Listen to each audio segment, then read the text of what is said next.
Thank you for clicking on the YouTube channel, Nerds in the Hood. How are you doing today, YouTube? It is the homie, Rex the T-Rex here, and on today's video, I will be reviewing the 1974 film, The Texas Chainsaw Massacre. The film's plot synopsis is: five friends head out to rural Texas to visit the grave of a grandfather and to visit an old home. While they're trying to find some gas, they come across what seems to be an empty house, only to find the things that nightmares are made of inside.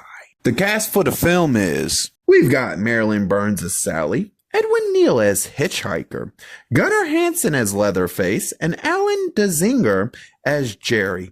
If I mispronounced any of these names, I am horribly sorry. It is not my intention. I'm just not really good with pronouncing some of these damn names. This movie was directed by Tobe Hooper. This movie was written by Kim Hinkle and Tobe Hooper. This movie was filmed in Texas. The opening crawl for this movie does amazing at giving this movie this feeling of dread that you're gonna feel throughout the course of the film, while also setting up the very good, while still yet kinda simple, story that this movie sets out to tell. This movie has a cool ass opening credits that comes after the opening crawl that just looks really cool at the way they did with the background stuff that's going on as the credits are popping up. It just looks really cool. I just wanted to talk about it for a moment. This is one of them movies that, while it has gotten old over time, it still looks fucking amazing. Every time that I watch it, it still looks just as good as that very first time I saw it. Every time. This is one of the most realist feeling horror films that I have ever seen. And the way that the acting is portrayed in it makes it feel extremely real. And then you get this like gritty-esque-ness to it that's like a grindhouse film almost, but not quite. And you just feel this kind of unique realism that comes from the fact that this is one of them things that could have realistically happened prior to cell phones and shit. And I'm gonna tell you the truth, there's still the possibility of it happening today, even with cell phones. And that's one of the things that makes this movie very unique, is when they did this, they made it feel like it was something that could happen no matter what technology it has achieved or anything. Because there's always going to be those times when you have situations similar to this. And this is just one of the ways that it could have played out. So it does really good at selling you a really, really realistic feeling horror film, while at the same time making sure to entertain you the entire way. This movie has a very simple story, which helps with the realisticness of it, with an amazing runtime and a really good script that has some really entertaining lines in it. Basically what I'm trying to say is everything fell into place for this movie perfectly. This movie does great at introducing us to what would become the horror icon known as Leatherface. It distinguishes him perfectly from every other horror icon that's around him and sets him out to be the one that is the most gritty and realistic of the whole set. The only other horror icon that comes even close to feeling this realistic is the Halloween movies. And that's only for the first movie. Every film after the first movie just completely loses its realism.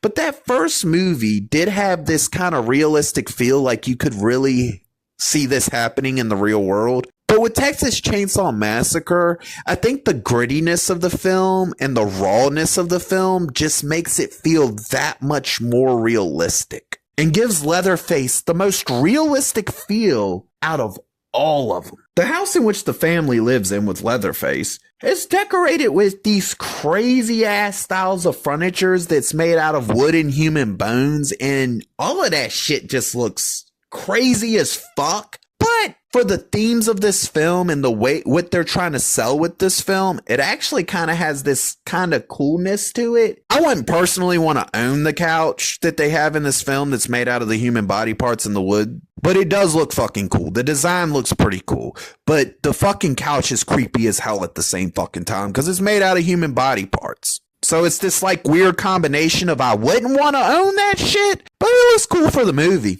With a small cast of characters, this movie does manage to give us some really good kills. A lot of them are very simple and basic in their execution, but they all look good, and they all serve the purpose that they were meant to serve and are entertaining in every scene. This movie gives us two groups of interesting characters. Group 1 is your victims, and Group 2 is the crazy-ass psychotic family that's gonna murder Group. And this movie does well at delivering some very entertaining, while also completely original feeling characters that work amazingly within the story that this movie is telling. This movie has some really great looking effects in it that have aged perfectly. Like, they still look just as good as the first time I watched them, and back then they looked fucking amazing. So they still look amazing today, and that's saying something, because there's some movies that have come out in recent years, you go to watch them and you just see some of the effects and you're like, oh my fucking god, I thought this was good, but what the fuck was I thinking? And this movie isn't like that.